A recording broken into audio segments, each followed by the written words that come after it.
Sir Arthur Conan Doyle's A Study in Scarlet, Chapter 4, What John Rance Had to Tell. It was 1 o'clock when we left number 3 Lauriston Gardens. Sherlock Holmes led me to the nearest telegraph office, whence he dispatched a long telegram. He then hailed a cab and ordered the driver to take us to the address given us by Lestrade. "There's nothing he's like first-hand evidence," he remarked. "As a matter of fact, my mind is entirely made up upon the case, but still we may as well learn all that is to be learned." "You amaze me, Holmes," said I. "Surely you are not as sure as you pretend to be of all those particulars which you gave." "There's no room for a mistake," he answered. "The very first thing which I observed on arriving there was that a cab had made 2 ruts with its wheels close to the curb. Now, up to last night, we had no rain for a week, so that those wheels which left such a deep impression must have been there during the night. There were the marks of the horses' hooves too, the outline of one of which was far more clearly cut than that of the other 3. Showing that there wasn't a new shoe, since the cab was there after the rain began, and was not there at any time during the morning. I have Gregson's word for that. It follows it must have been there during the night, and therefore that it brought those 2 individuals to the house." "That seems simple enough," said I, "but how about the other man's height?" "Why, the height of a man, in 9 cases out of 10, can be told from the length of his stride. It is a simple calculation enough, though. There's no use my boring you with figures. I had this fellow's stride both on the clay outside and on the dust within. Then I had a way of checking my calculation. When a man writes on a wall, his instinct leads him to write about the level of his eyes. Now that writing was just over 6 feet from the ground. It was child's play." "And his age?" I asked. "Well, if a man can stride 4.5 feet without the smallest effort, he can be quite in the sere and yellow. That was the breadth of a puddle on the garden walk, which he had evidently walked across. Patent leather boots had gone round, and square toes had hopped over. There's no mystery about it. I'm simply applying to ordinary life a few of those precepts of observation and deduction which I advocated in that article. Is there anything else that puzzles you?" "The fingernails and the trichinopoly," I suggested. "The writing on the wall was done with a man's forefinger dipped in blood. My glass allowed me to observe that the plaster was slightly scratched in doing it, which would not have been the case if the man's nails had been trimmed. I gather up some scattered ash from the floor. It was dark in color and flaky, such an ash as is only made by a trichinopoly. I have made a special study of cigar ashes. In fact, I have written a monograph about the subject. I flatter myself that I can distinguish at a glance the ash of any known brand, either of a cigar or of tobacco. It is just in such details that the skilled detective differs from the Gregson and Lestrade type." "And the florid face?" I asked. "Ah, there was a more daring shot, though I have no doubt that I was right. You must not ask me that at the present state of the affair."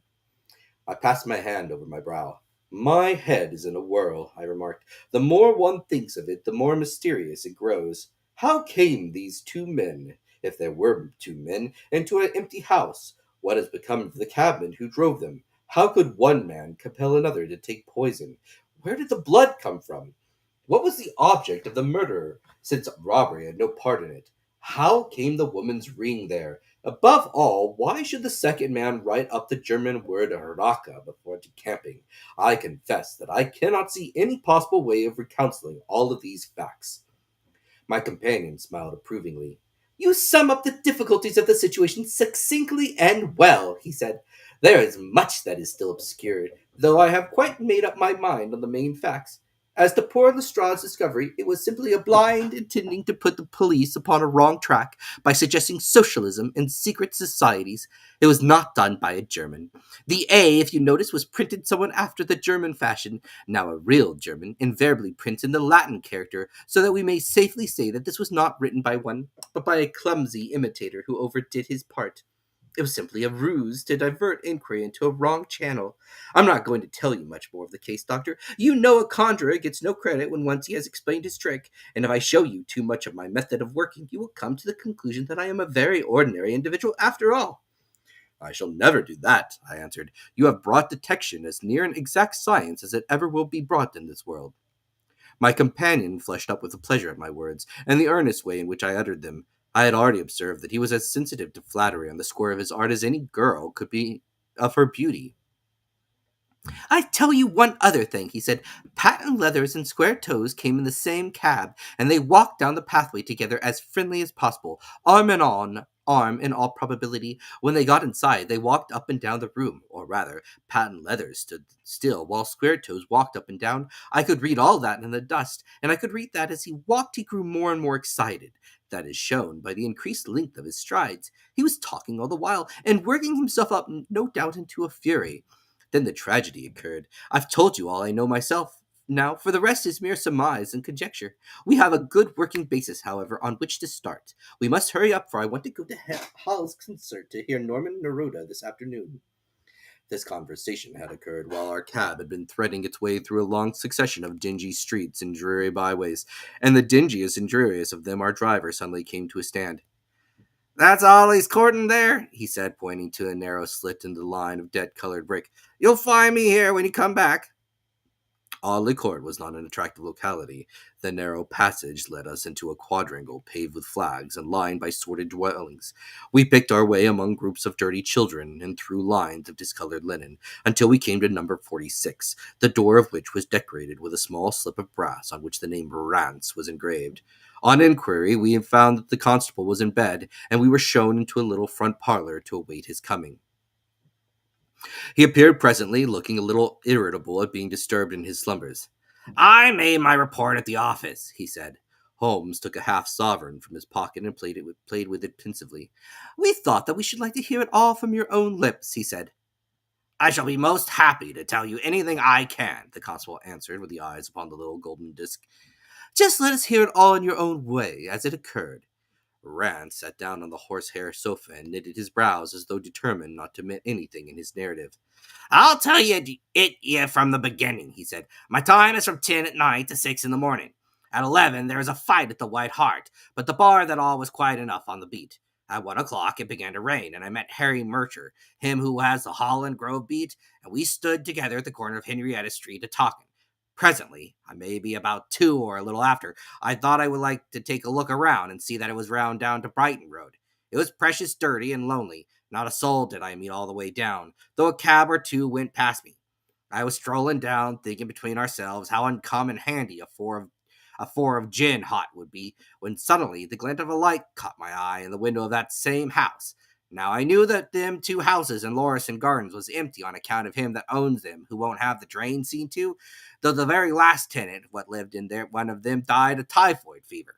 I was knocked all in a heap there at seeing a light in the window, and I suspected that something was wrong. When I got to the door—" "You stopped and then walked back to the garden gate?" my companion interrupted. "What did you do that for?" Rance gave a violent jump and stared at Sherlock Holmes with the utmost amazement upon his features. "Why, that's true, sir," he said, "though how you come to know it, heaven only knows. You see, when I got up to the door, it was still and so lonesome that I thought I'd be none the worse for someone with me. I ain't afeard of anything on this side of the grave, but I thought that maybe it was him that died of the typhoid, inspecting the drains what killed him. The thought gave me a kind of turn, and I walked back to the gate to see if I could see Mercer's lantern. But there wasn't no sign of him, nor of anyone else." "There was no one in the street?" "Not 11 souls, sir, not as much as a dog. Then I pulled myself together, went back, pushed the door open. All was quiet inside, so I went into the room where the light was a-burning. There was a candle flickering on the mantelpiece, a red wax one, and by its light I saw—" "Yes, I know all that you saw. You walked around the room several times, and you knelt down by the body. Then you walked through and tried the kitchen door, and—" John Rance sprang to his feet with a frightened face and suspicion in his eyes. "Where was you hid to see all that?" he cried. "It seems to me that you knows a deal more than you should." Holmes laughed and drew his card across the table to the constable. "Don't get arresting me for this murder," he said. "I'm one of the hounds and not the wolf. Mr. Gregson or Mr. Lestrade will answer for that. Go on, though. What did you do next?" Rance resumed his seat without, however, losing his mystified expression. "I went back to the gate and sounded my whistle. That brought Mercer and 2 more to the spot." "Was the street empty then?" "Well, it was, as far as anybody that could be of any good goes." "What do you mean?" The constable's features broadened into a grin. "I've seen many a drunk chap in my time," he said, "but never anyone so crying drunk as that cove. He was at the gate when I came out, a-leaning up agin the railings and singing at the pitch of his lungs about Columbine's newfangled banner or some stuff. He couldn't stand, far less help." "What sort of man was he?" asked Sherlock Holmes. John Rance appeared to be somewhat irritated at this digression. "He was a uncommon drunk sort of man, and he'd found himself in the station if he hadn't been so took up."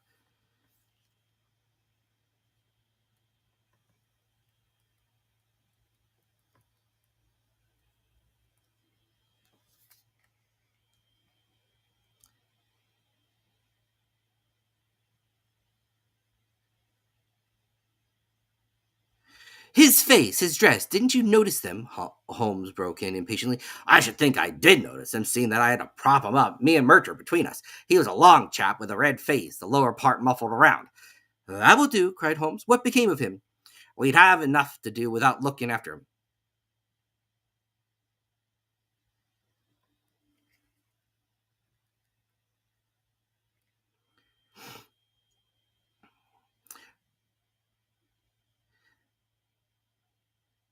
How was he dressed? A brown overcoat. Had he a whip in his hand? Oh, well, no. He must have left it behind, muttered my companion. You didn't happen to see or hear a cab after that?